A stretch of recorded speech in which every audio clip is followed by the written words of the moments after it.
Recording in progress. All right, good afternoon and welcome to the Madera County Groundwater Sustainability Agency Committee Meeting. It is July 14th at 1:30, so we're going to go ahead and call this meeting to order. We'll go ahead and start with the flag salute. Supervisor Gonzalez, if you can lead us in the salute, would be most appreciated. Ready? Salute.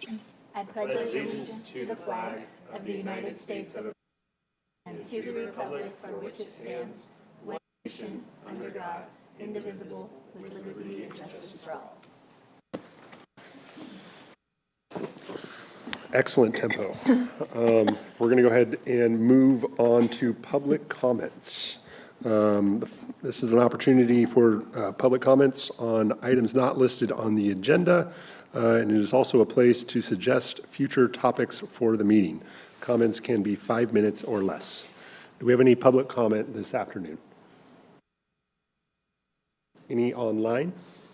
None online. Excellent. Seeing none, we're going to go ahead and move on to new business, and we'll start with item A. Item 4A, action item, approval of the Madera County Groundwater Sustainability Agency Committee meeting minutes from May 5th, 2026. Thank you. Do we have any questions on the meeting minutes? No. Okay, seeing none, look for a motion for approval. I'll move to approve. And I'll second. Director Gonzalez? Yes. Director McCauley? Yes. Vote passes 2-0. Ask for public Oh, comment on do we have any public comment on the minutes? Seeing none, motion carries, and we'll move on to item B. Item 4B, informational item, discussion and recommendation to Board of Directors to apply existing cost-sharing agreement in Chowchilla Subbasin to share costs across 6 subbasins for subsidence monitoring data formerly collected by the Bureau of Reclamation under the San Joaquin River Restoration Program.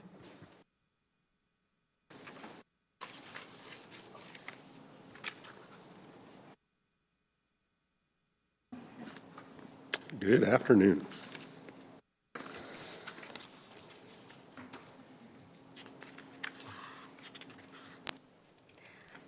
Good afternoon, Directors. Chuk Tepedesa, Water Resources Specialist with the Madera County GSA.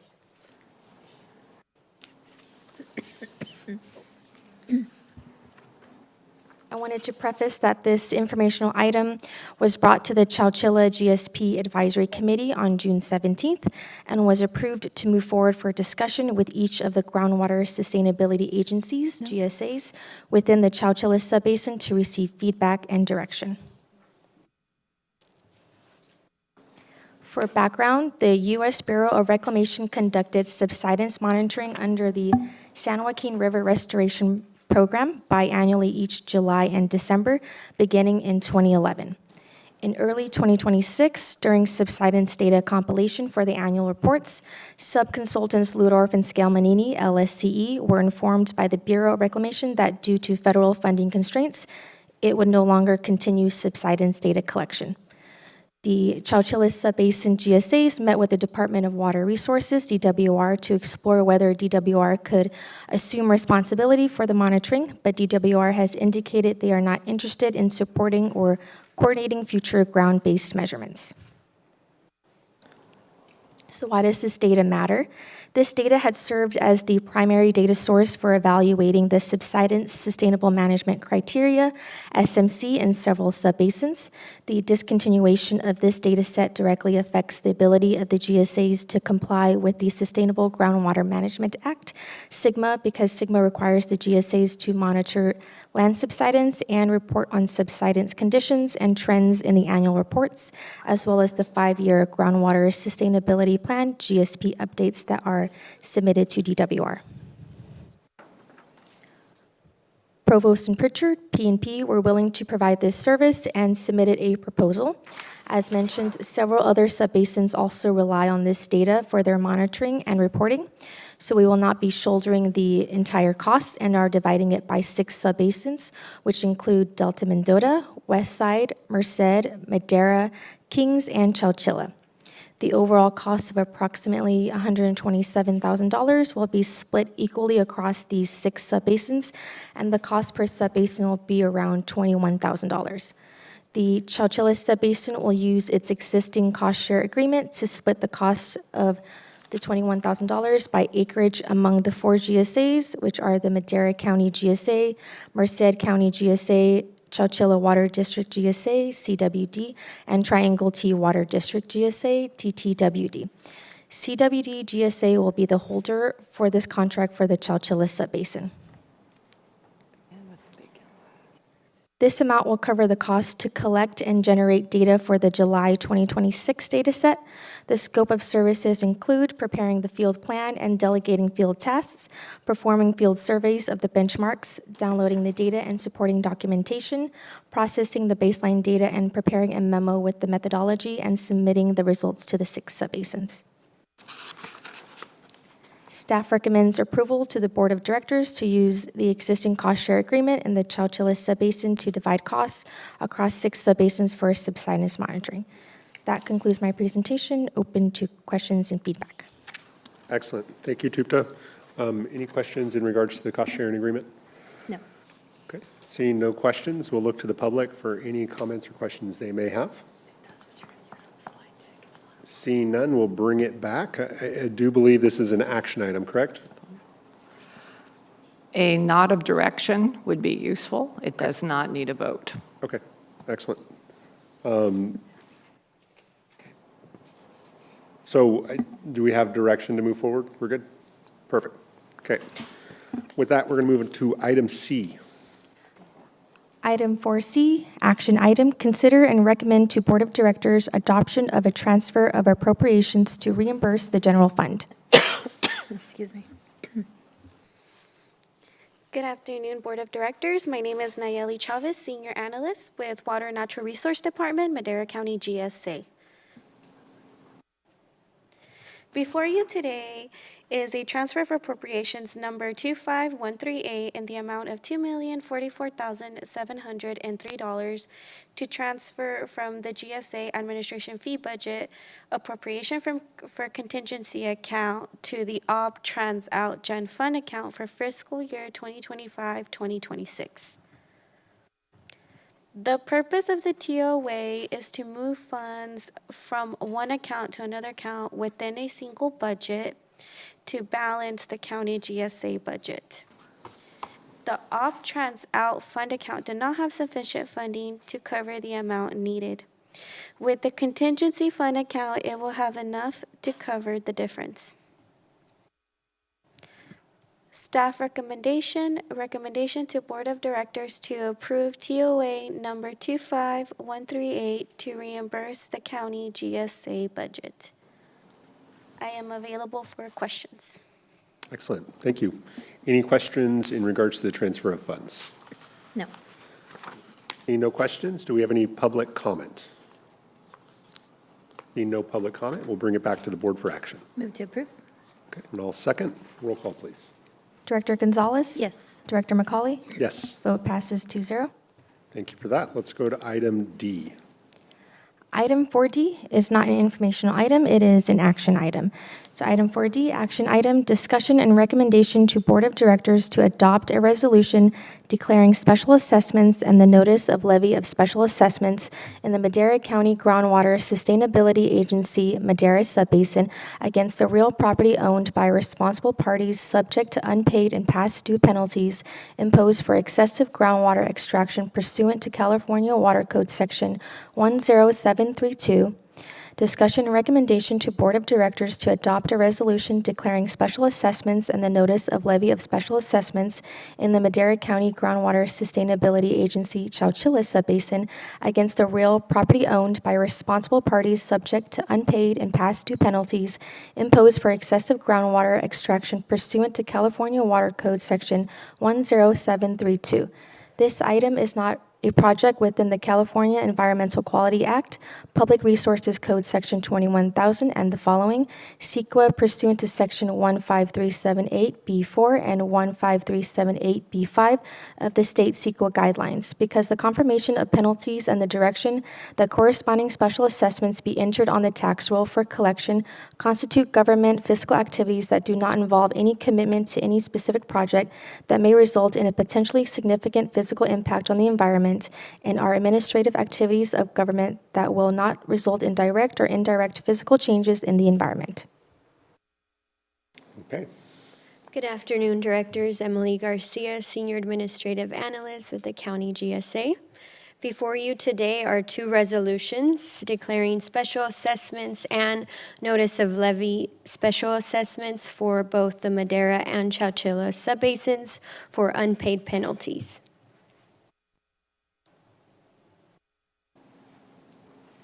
I'm ready to share.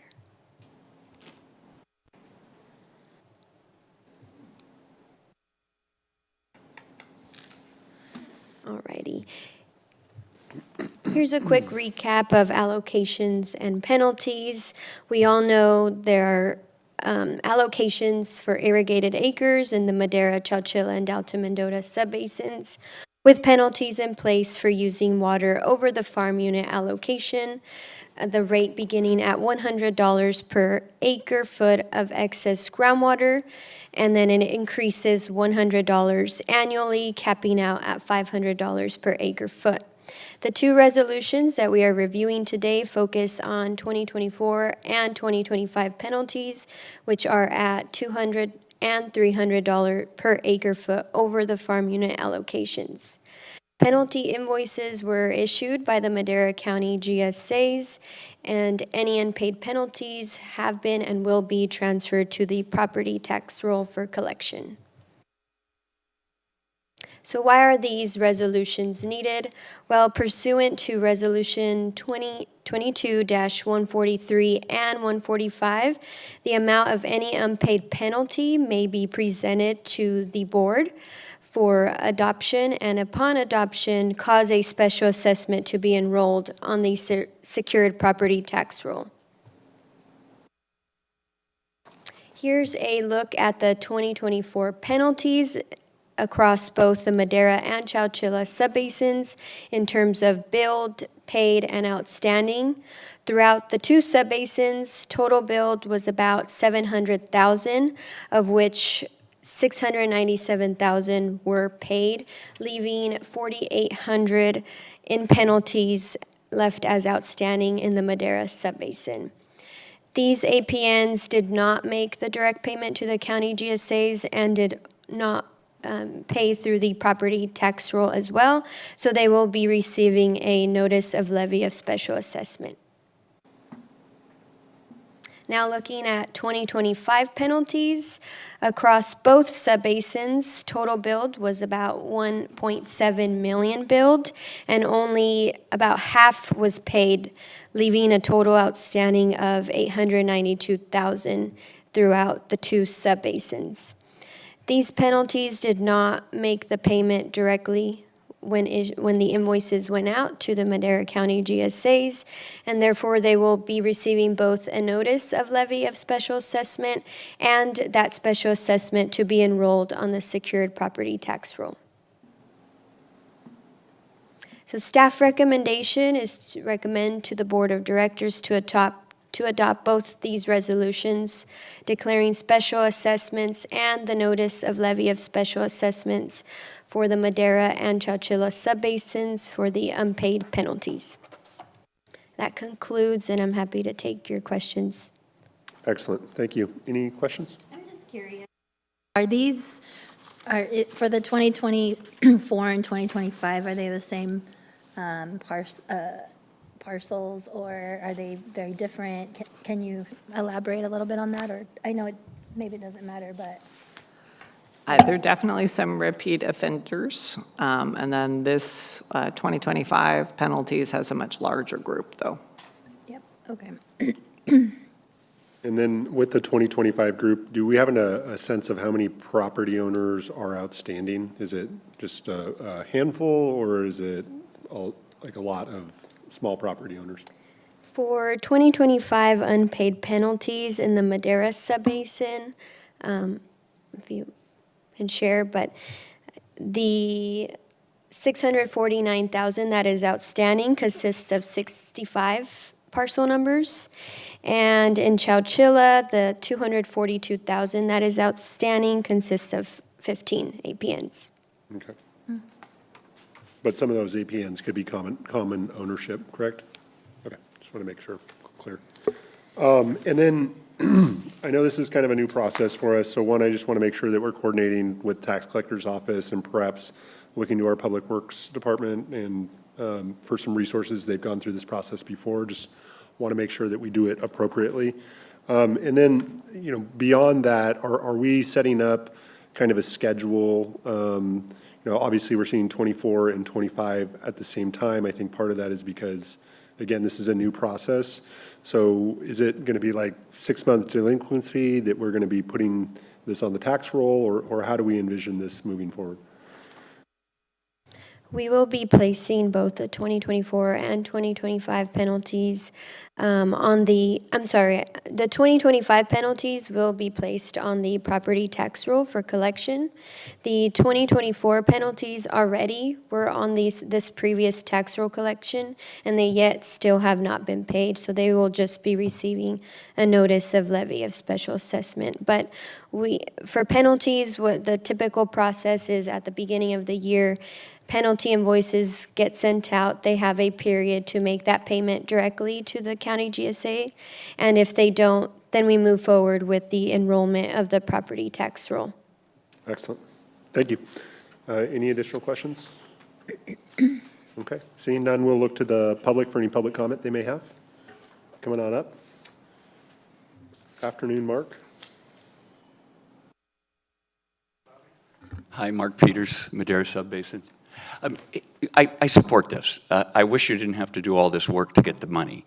And so I totally support it. I just have a curious question. It's like, I believe some growers have decided to do business this way, which is continue to put water on their crops and pay for the penalty. But I'm shocked then that when we get to the penalty collection, it just doesn't come easier. And I'm just wondering if there's anything that you're seeing, anything that we should know going forward. I would just think, okay, I did it. Now I pay the penalty, we move on. So fast question, that's it. Are you noticing any kind of trend on repayments here? I'm not really. I think we are seeing some people who choose the penalty as a way of doing business and are pretty explicit that they're going to go over and pay the penalty. And then we have other people who are unpleasantly surprised. And so what we're trying to do is make sure we're mailing out water statements monthly and by email, so it shouldn't be a surprise. But it is tough when the penalty is capped by the water code itself at $500. Okay. Thanks for that response, Stephanie. Unless there are any additional comments from the public. There's one online. Go ahead, Devin.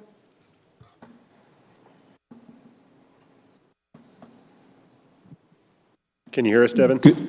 Yeah, I can. Thank you. Sorry. Good afternoon, supervisors. The question I just want to have answered is, what do we think the timeline on this is going to be? Is this going to be a year, a couple years?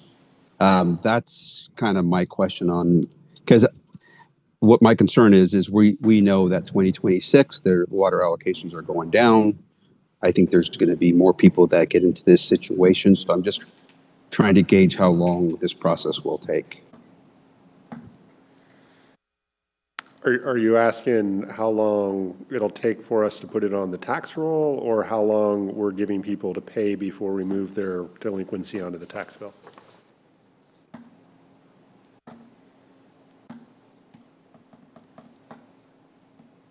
Maybe we just answer both.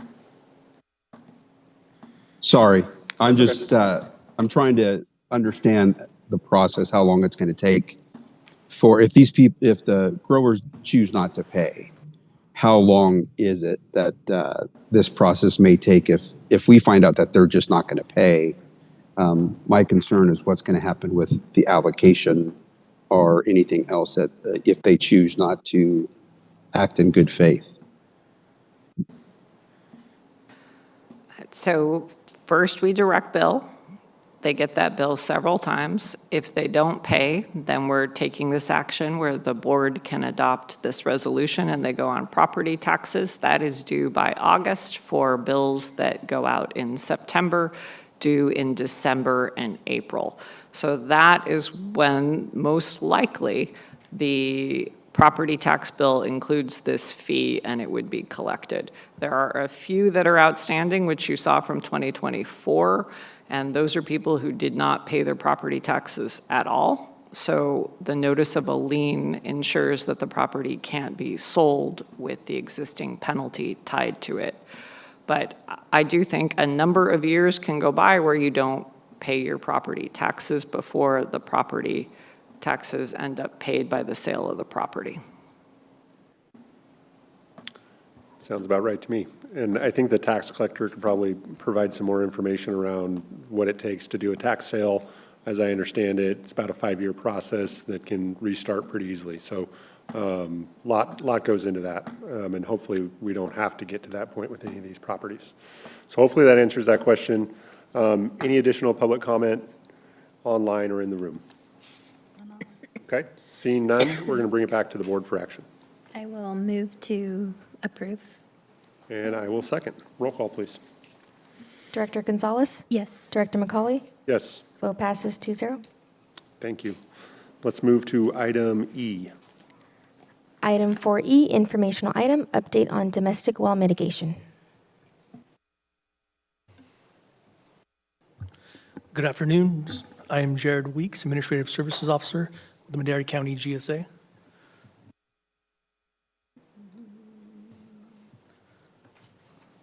This item 4E, will provide an update on the progress of the Domestic Well Mitigation Program, also known as the Madera Dry Well Program. This first slide provides a snapshot of applicant intake. This pie chart represents the total amount of households being processed through the program.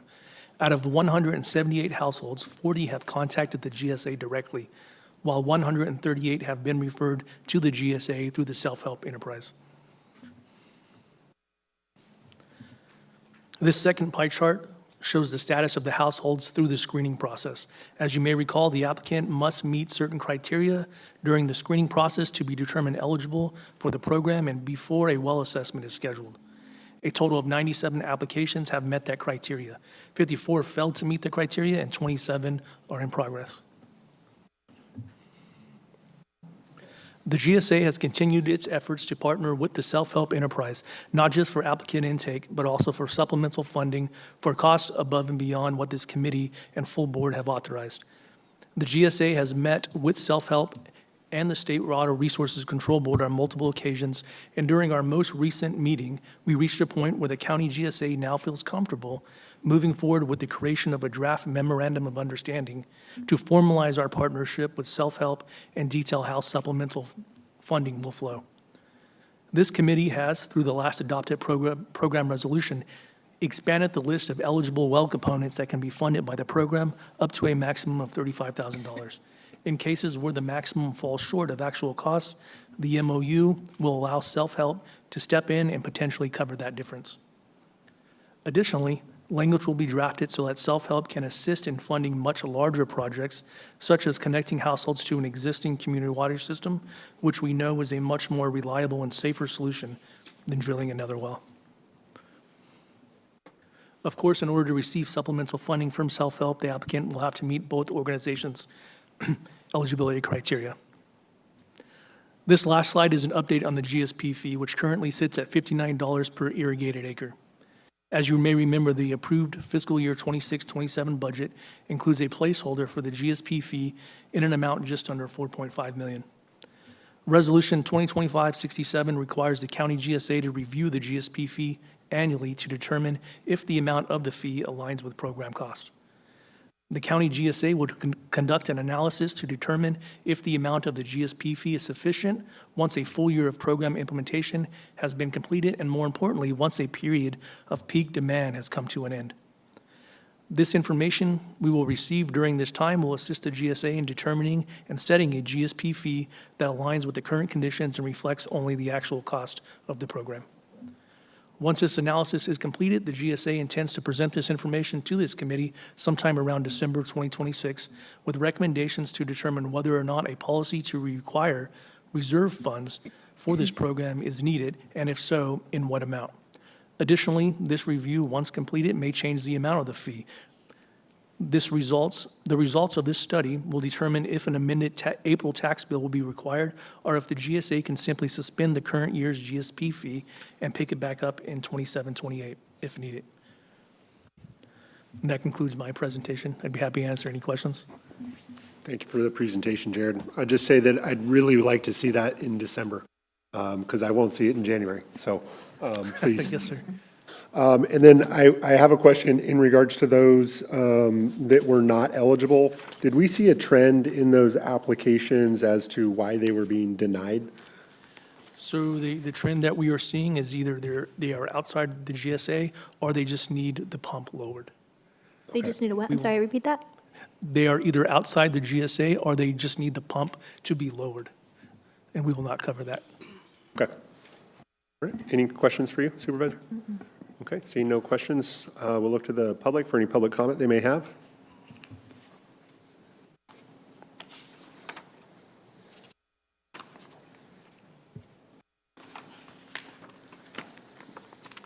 Good afternoon. Hi, good afternoon, Michelle Lasquity, Madera County farmer and resident. I wish to ask on, I think it is the first slide, yes, here it is, the 138 in the goldenrod color that is defined as applicants from the self-help interim list. So is this now the number that was oftentimes referred to as 200 or 200 plus? That's one question I have. And then, sorry to be plain about this or wanting it to be plain. So as I understand it, then the Madera County GSA staff is recommending a pause in the tax, in the GSP fee amount for the property tax statements that will be calculated and issued in the September timeframe. That's my second question. Thank you. Yeah, I didn't catch anything about a pause of or change in property taxes, but Jared, if you may. Yes, so the 138 does represent that number that was a little bit higher in the 200s. After some back and forth with self-help, this is the list that we were able to settle on. And as far as the property taxes, yes, we would like to go through a full year of implementation and go through peak demand without levying the fee, the GSP fee, in August. That would go on the tax roll in December, be due by January. Okay. Once the analysis is completed, it'll be in between January and April. So if we need to, we can conduct a special assessment to put the fee on the tax roll that is due in April. Depending on the analysis, it may not be needed. We could just simply suspend it and wait till fiscal year 27, 28. However, that all depends on what the data looks like when we get it. Okay. Sounds good. Thank you for that. All right, unless there are any additional comments. There is online. Sorry, Chair. Excellent. Go ahead, Devin.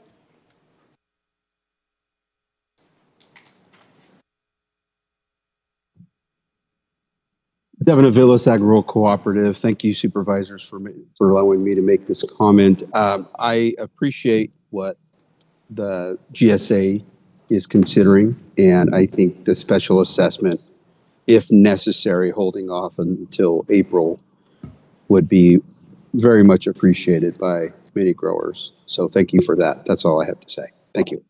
Excellent. Thank you. Any additional comments online? No. Okay. Hearing none, let's go to item F, please. Item 4F, informational item, farm unit concept and formation process.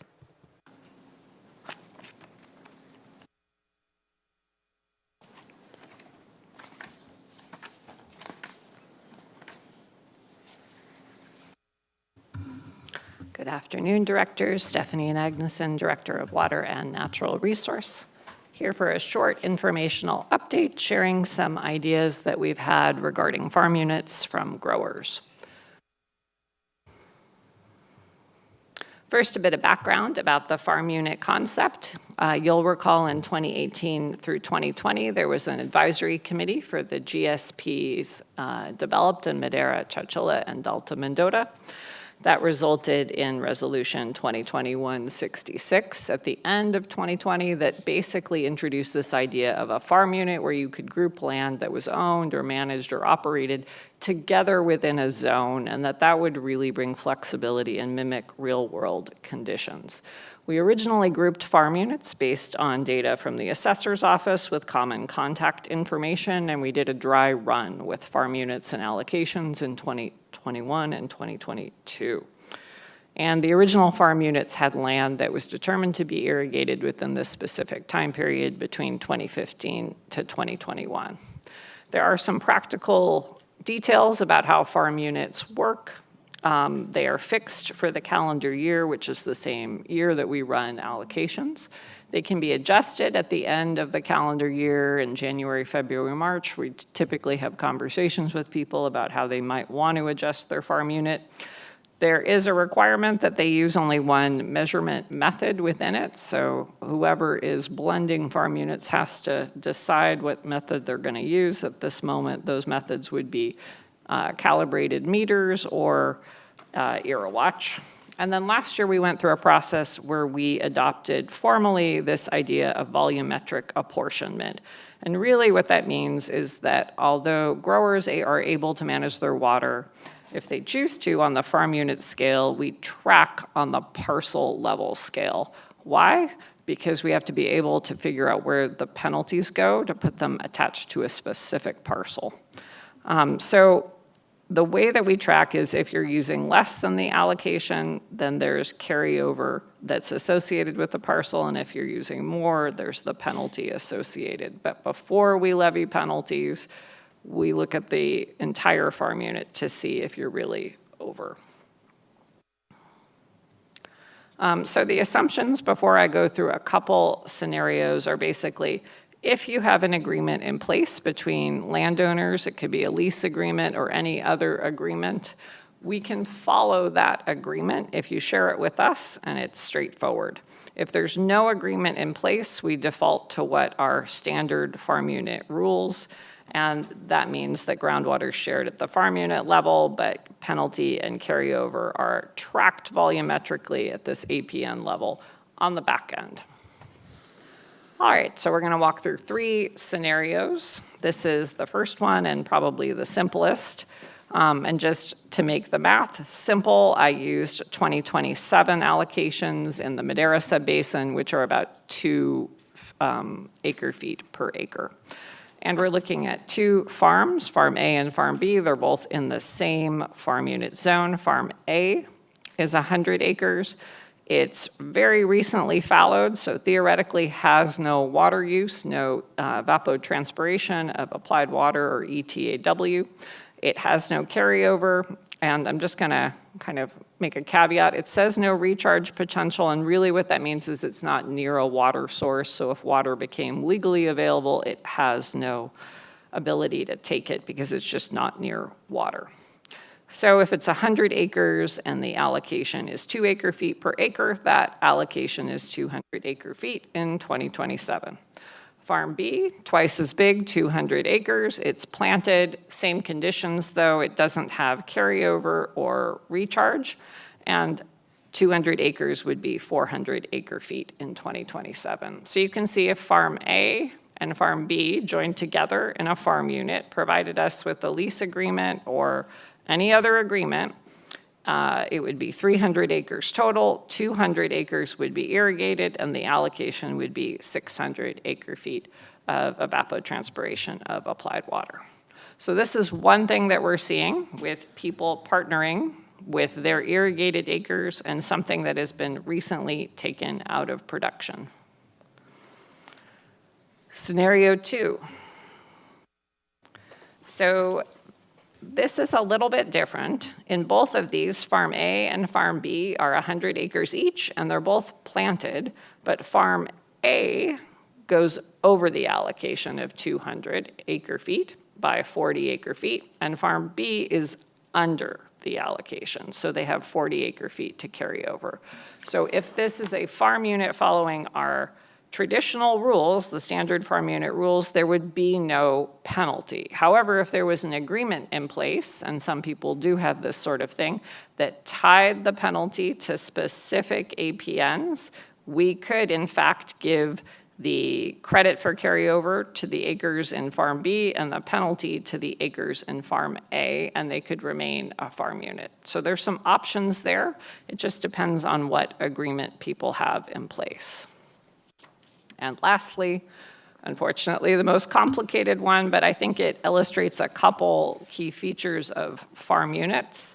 Farm A is 100 acres, it is planted, and it has carryover from doing recharge activities, let's say in 2023. So although it's not going to have a big allocation at 100 acres, it would have 200 acre-feet, it has this 500 acre-feet of carryover. And there may be some restrictions on that depending on whether they're above Corcoran clay or if there's no Corcoran clay. Farm B here is the big farm. It has 1,000 acres. It's planted, it has no carryover or potential to do recharge, and just has its standard allocation of 200 acre-feet. And then Farm C, 100 acres, it is similar to the one a couple scenarios ago where it has been fallowed. This, however, fallowed a couple of years ago, so it has carryover of 400 acre-feet. So you have the potential with the farm unit concept to make these into one farm unit. One, Farm A is bringing carryover from recharge, Farm C is bringing carryover from not using the water, and they're both contributing in terms of the allocation to Farm B, the larger farm. But you can have any number of iterations of something like this, so the combination of A, B, and C as a farm unit would end up with 3,300 acre-feet. So just some thoughts that we've had in discussions with growers about how to configure a farm unit. We prefer to begin as early as the current year for configuring it, but we do have conversations January through March about this. We need one measurement method to be in place in the farm unit, and the agreement with the growers could be just for a year. It could be for 5 years, tied to a GSP cycle maybe, or it could be in perpetuity. What we would want in the agreement is some language spelling out how penalties are shared. And I mentioned before, we're tracking them by the APN, but when we look to levy the fee or the penalty itself, we do see if there's anything canceling out the penalty. And then we would need notes on how carryover credits are shared, whether those are recharge credits or credits from not using the full allocation the year before and rolling over. So this concludes the presentation summarizing conversations with growers, and I'm happy to answer your questions. Thank you for the update on the farm units, Stephanie. Supervisor, any comments, questions in regards to this? No, not at the time. Stephanie, are you looking for direction from us on how to modify this, or I'm a little... This is simply an informational presentation in public giving updates for how growers are using farm units to move water around and to share resources. Sure. And I think just from my limited experience, one thing that I would just suggest is that, you know, if we're entering into farm units with family or friends or whatever that may be, that those agreements are ironed out.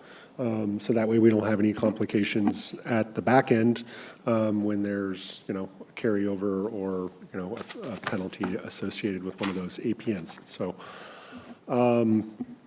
thank you again. Any public comment in regards to the farm unit presentation? Online or in the room? Go ahead, Devin.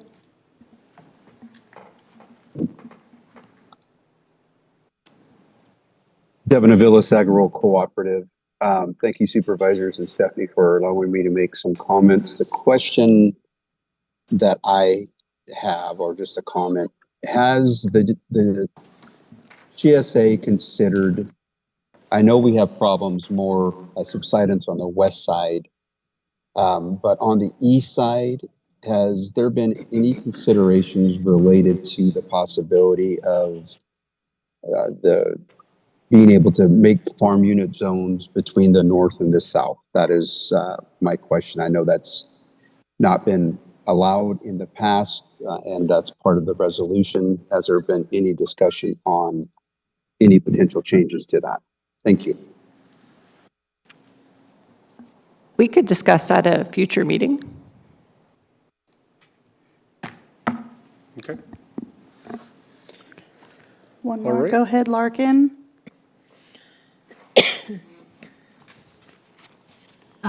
Yes, thank you for letting me have a public comment, and I would just like to maybe make a suggestion, or wouldn't it be easier to simplify it instead of making new farm units and combining farm units, just to have a simple transfer sheet for credits to where, you know, the GSA would be able to, if I want to transfer 10 credits to my neighbor, then I just fill out a form, maybe have it notarized or whatever, both of us do that. 10 credits go from my account to their account, instead of readjusting the whole farm units every year, since it is an annual thing, or as often as you want. You know, you could just do it on a case-by-case basis. It seems like it would be quite a bit simpler than redrawing the whole farm unit. Thank you. It kind of sounds like she's talking about water markets to a degree, Stephanie, or perhaps I'm mishearing, but if you're able to speak to that, that might be helpful. Sure. We did do a pilot project with water markets through a Bureau of Reclamation grant in 2019, 2020. And it was interesting. It was a fair amount of work to track the trades. So I know the intention is always that something is simple and clear and straightforward, but it ended up being a fair amount more complicated. Okay. And then I don't think it's a dead discussion. I think it's an ongoing discussion on how that could or should look. So thank you for the comments. Unless there's any additional comments online? Larkin, did you have something further, or you've finished? Yeah, I'm not necessarily talking about a water market. I'm just talking about the simplicity and less burden on the GSA staff and, you know, Erie Watch or Hydrostat. You know, things could be a lot simpler with a one sheet form that would just transfer a unit, whether it's purchased or not. That doesn't really have anything to do with the county. I'm just saying, if I have 10 water credits on my farm and my neighbor needs 10 water credits and we've made a deal, it would be a simple transaction on a sheet of paper that the county would just execute instead of redrawing. You know, it's a Herculean task to get things redrawn in Hydrostat, and, you know, combining farm units and prying them apart, I would imagine, is a little bit more laborious than just transferring 10 credits from one farm unit to another if two landowners agreed. Okay. Thank you for the comments, Larkin. Thank you. Stephanie, would it be possible for staff to reach out to Larkin after the meeting at some point and just kind of flesh this idea out and see if it's something that perhaps we can bring back?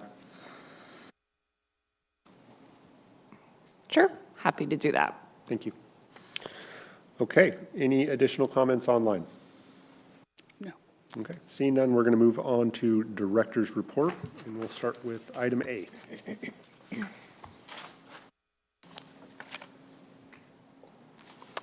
Sure, just a couple quick items. We hosted a focus group with some economists on Recharge that walked people through an online financial planning tool to see if Recharge was cost effective and allowed them to sort of tweak variables and see if they could come up with something that would work for them. We've also engaged in a lot of outreach in the past month, including staff speaking at the American Pistachio Growers and a California State Association of Counties conference on multi-benefit land repurposing, and a Fresno State conference on Recharge. Excellent. Thank you for that. Any questions? Okay, hearing none. I believe that is the end of our agenda, so we're going to go ahead and call this meeting adjourned.